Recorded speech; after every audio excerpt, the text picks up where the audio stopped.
Good morning, everyone. I am Engineer Nelson John Jagunya, um, taking up Masters of Engineering, major in Water Resources Engineering. Today, I will present to you um, Chapter 2, which is precipitation.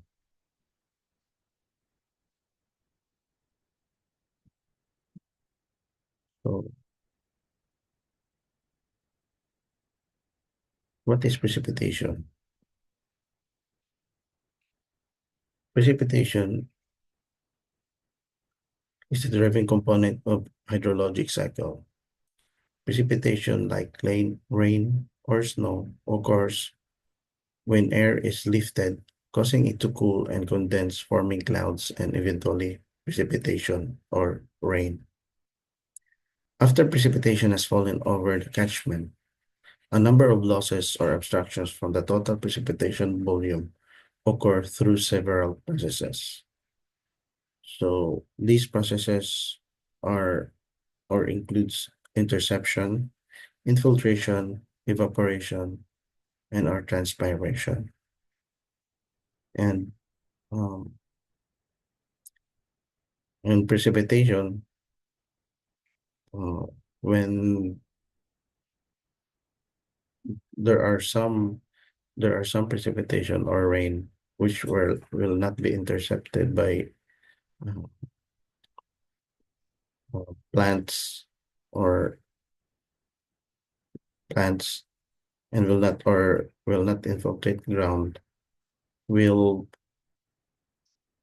join or will be run off and eventually join the streams, lakes, rivers, and eventually will be going to the sea. So weather and climate. What is weather?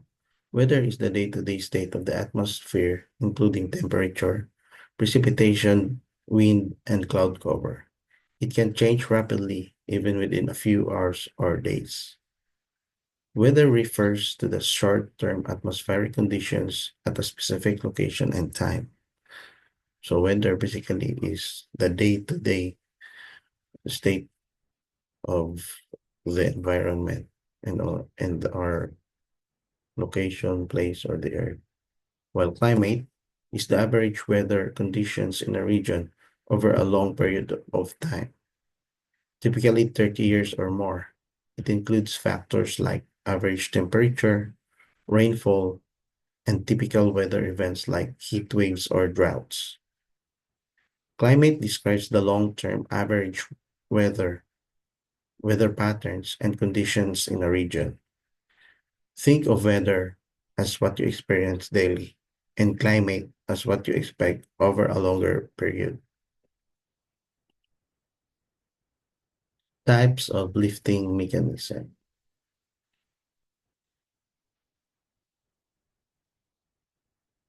Precipitation mechanisms.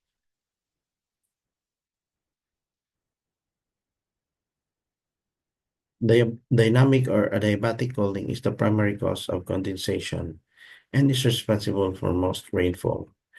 Thus, it can be seen that vertical transport of air masses is a requirement for precipitation. A common unit for precipitation is millimeters per time unit.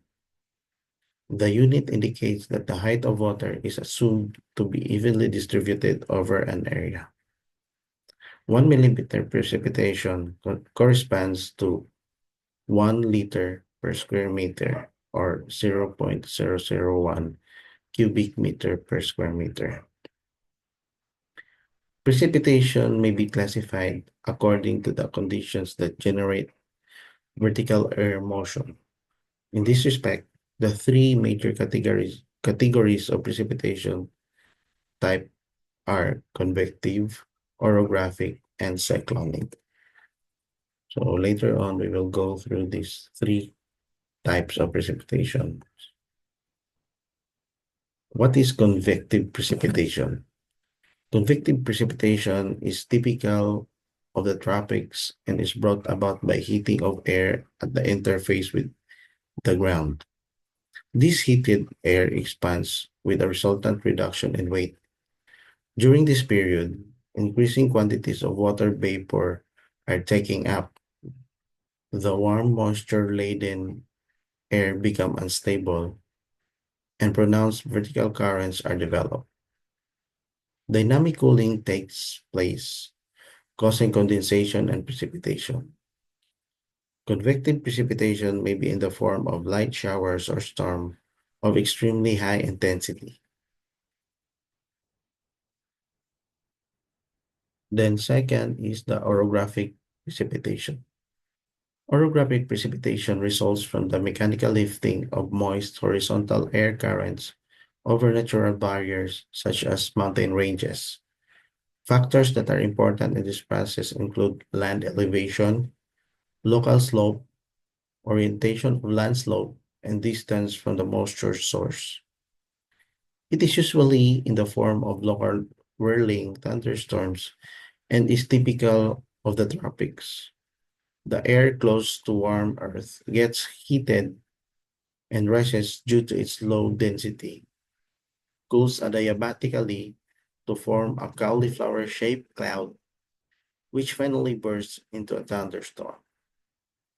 So one major factor that affects this precipitation or this type of precipitation is the mountain ranges or the elevation, geographical elevation of the land. And the third one is the cyclonic precipitation. Cyclonic precipitation is associated with the movement of air masses from high pressure regions to low pressure regions.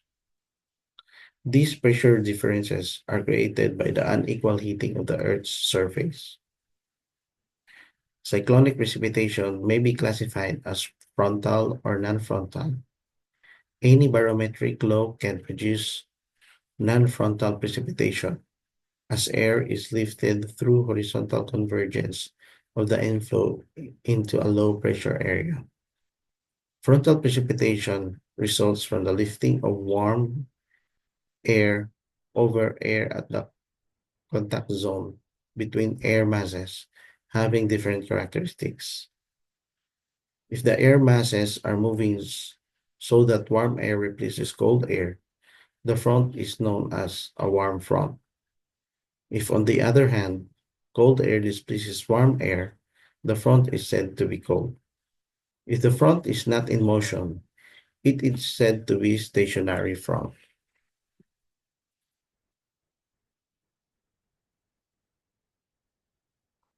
Next is the rainfall measurements and measuring devices.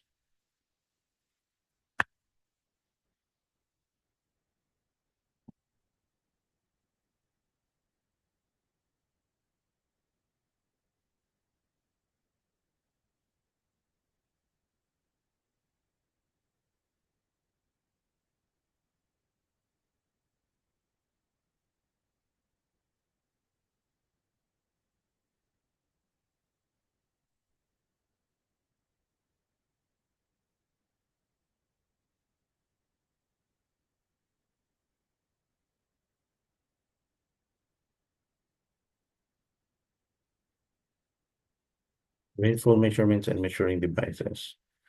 So there are two types of measuring devices. These are the non-recording and the recording rain gauges. So rainfall can be measured by a network of rain gauges, which may either be non-recording or recording type. Non-recording rain gauge. One example of non-recording rain gauge is the Simon's rain gauge. It consists of a funnel with a circular rim of 12.5 centimeter diameter and a glass bottle as a receiver. The cylindrical metal casing is fixed vertically to the masonry foundation with a level rim of 30.5 centimeters above the ground surface. So you can see at the figure on the right side, the the setup of a Simon rain gauge. So the rain falling into the funnel is collected in the receiver and is measured in a special measuring glass graduated in millimeters of rainfall. When full, it can measure to 1.25 centimeter of rain. So the next is if we have the non-recording rain gauge, we also have the recording rain gauge. So this is also called self-recording, automatic, or integrating rain gauge. This type of rain gauge uh, figures shown in figures 2.5, 2.4, 2.5, and 2.6 has an automatic mechanical arrangement consisting of a clockwork, a drum with a graph paper fixed around it, and a pencil point which draws the mass curve of rainfall that can be shown later on figure 2.7. From this mass curve, the depth of rainfall in a given time, the rate or intensity of rainfall at any instant during a storm, type, time of onset and cessation of rainfall can be determined. The gauge is installed on a concrete or masonry platform 45, which is 45 centimeters square in the observatory enclosure by the side of the ordinary rain gauge at a distance of 2 to 3 meters from it. The gauge is so installed that the rim of the funnel is horizontal and a height of exactly 75 centimeters above ground surface. The self-recording rain gauge is generally used in conjunction with an ordinary rain gauge exposed to close by for use as standard by means of which the readings of the recording rain gauge can be checked and if necessary adjusted. So these are the uh, examples of automatic or recording rain gauge. So we have the tipping bucket gauge, weighing type rain gauge, and flood type rain gauge. So later on, we will uh, go through each one of these in detail. So these are the three types. As I have said, these are the three types of the rain gauges. First is the tipping bucket rain gauge. This consists of a cylindrical receiver, which is 30 cm diameter, with a funnel inside. Just below the funnel is a pair of tipping buckets.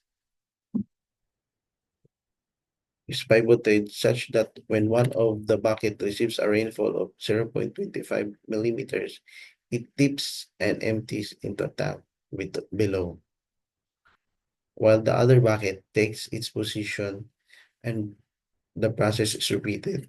The tipping of the bucket actuates on electric circuit, which causes a pen to move on a chart wrapped around a drum, which revolves by a clock mechanism. This type cannot, this type cannot record snow, so it is only limited to rain. The next is the weighing type rain gauge.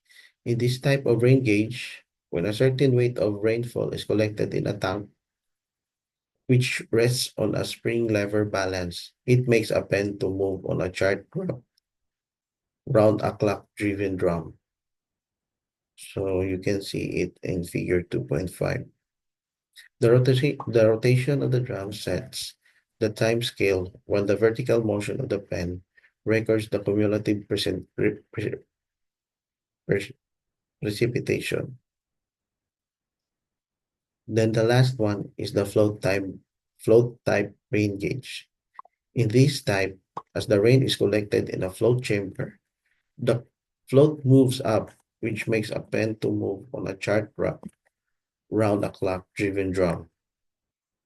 So you can see at figure 2.6 the setup of this type of rain gauge. When the float chamber fills up, the water siphons out automatically through a siphon tube kept in an interconnected siphon chamber. The clockwork revolves the drum once in 24 hours. The clock mechanism needs rewinding once in a week when the chart wrapped around the drum is also replaced. This type of gauge is used by IMD.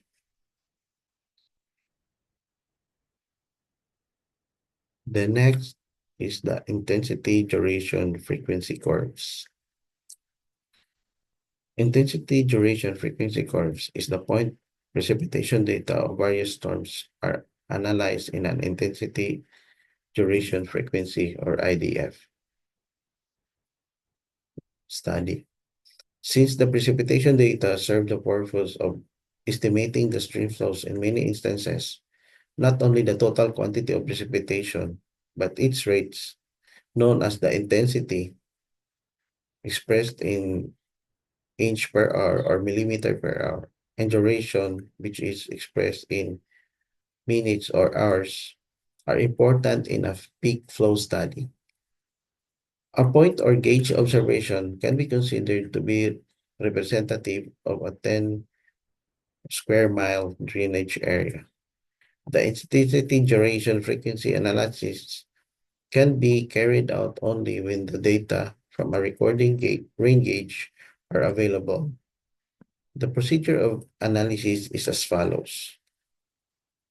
So first, we need a specific duration of rainfall, such as 5 minutes, is selected. So the table below is showing the duration of rainfall in 5 minutes. So it is recorded in inch and square miles.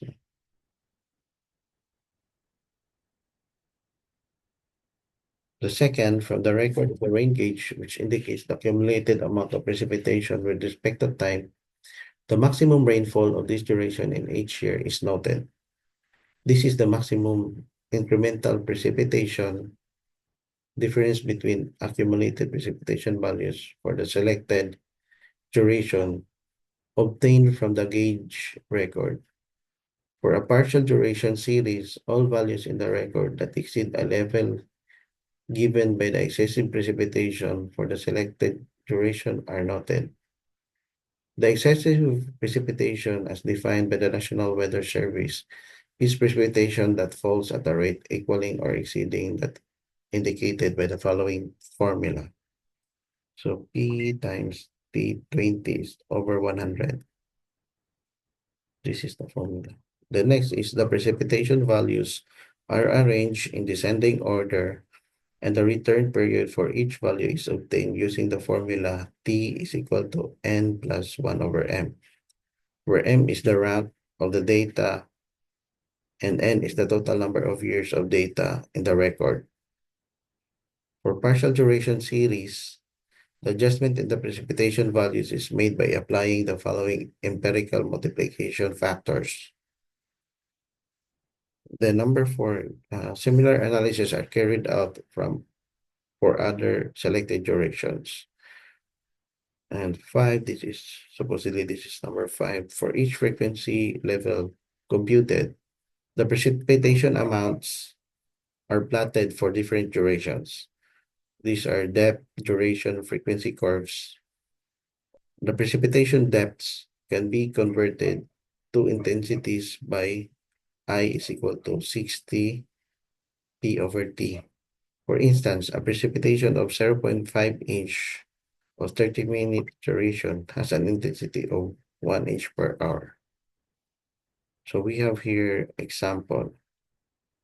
So for example, for the precipitation data arranged for different durations in table 2.6, prepare intensity duration frequency curves for 20-year and 10-year frequency. So the solution, for each duration, the precipitation depths are arranged in descending order. The highest value has been assigned a rank of 1 and the lowest a rank of 22. The return periods are obtained in column 8 of table 2.6. The depths of different duration corresponding to 20-year frequency are interpolated from the values of 23 and 11.5-year frequencies and converted into intensities in table 2.7. Similar calculations are done for 10-year frequency. These are plotted in figure 2.6. So these are the table and the graph. So the intensity duration frequency curves are also prepared using empirical relations of the type. So formula below is using empirical relations. So so that will be the end of my presentation with the example on intensity duration frequency curves. And these are the references that I have used or taken my report from. And thank you. Once again, this is Engineer Nelson June C. Agonia for the Masters of Engineering in Civil Engineering, major in Water Resources Engineering. Thank you.